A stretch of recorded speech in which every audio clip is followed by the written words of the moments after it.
Just 4 months ago, this was a bustling town of 11,000 people. Then the floods came, biblical in scale, leaving it submerged underwater and largely cut off. As we arrive in Ding, there are few signs of life, just some belongings stashed in the treetops. The only protection from the waters that have inundated much of South Sudan. So this entire town has been flooded since August, and the waters are still getting higher and higher, even though the rainy season is now over. Hi. A group of women catch sight of us and want to talk. Hi. Where are your homes? Have your homes been destroyed?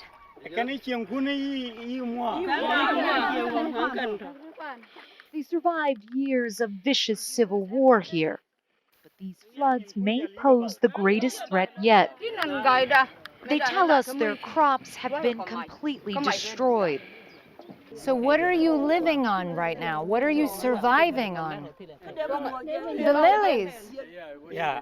The lilies, the water lilies. Yeah. Are people getting sick from the dirty water? Many people have waterborne diseases, Masra Kasara explains. The wells were all covered, so we have to drink this water. While South Sudan is no stranger to seasonal flooding, Unity State hasn't been hit like this since the early 1960s. Scientists say the floods have become much more intense and unpredictable in recent years, in part because of global warming. James. Hi, James. James Loyne is one of hundreds of thousands who have been displaced. He agrees to show us what's left of his family home. Oh my God.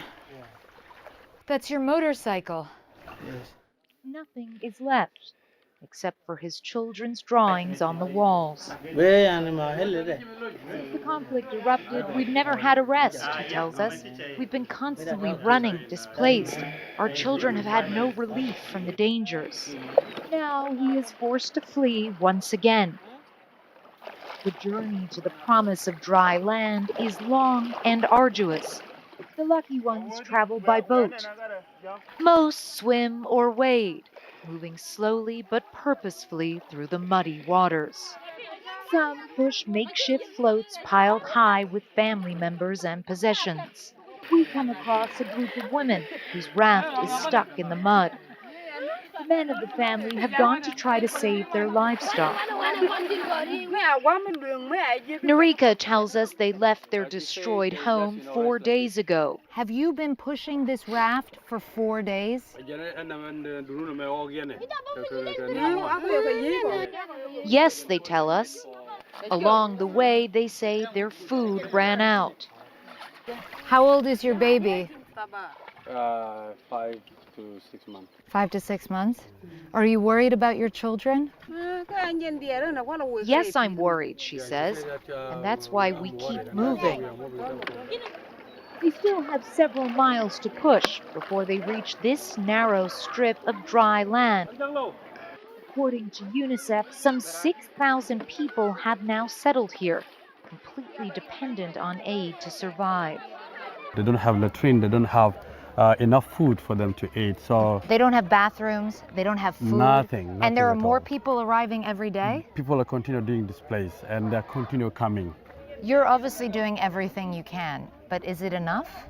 This is not enough, and that is the reason why we are calling for donor communities to ensure that children get to schools, children get health care, they get nutrition services. We have to make sure that we prevent them to die. As the fetid, stagnant waters continue to rise, so do diseases like diarrhea and hepatitis E. Malnutrition in children is now at its highest level since 2013. Those who make it all the way to the state capital, Bentiu, find little sanctuary. Some of the main roads have been turned into waterways, cars replaced by canoes. Just a mile further, the ghostly remains of what was once a commercial hub. This used to be the central shopping area in town, as you can see, completely destroyed. According to authorities, 90% of Unity State has been impacted by these floods. Here, the effects of climate change aren't a hypothetical problem in the future, but rather a real disaster in the present. We are fighting to block this water not to reach here. Minister Lam Tungwar concedes local authorities were completely unprepared and are now unable to cope with the scale of the crisis. We don't have any sufficient for survival. How much longer can you cope with the situation as it stands? Realistically, I can tell you frankly, we don't know, but we are just worried about the next rain because we are told the water behind me will not go now. They will not recede right now or dry up. It's going to take a while because it's deep water. They don't have long. The next rains are expected in May, and if the current waters don't recede, the fear is that this area will be wiped off the map. Dikes are being built to try to hold back the encroaching waters. But a handful of diggers are no match for the vast flooding. Breaches are common, leaving many with no choice but to take matters into their own hands, hastily improvising protection for their endangered homes as the waters quietly continue to rise.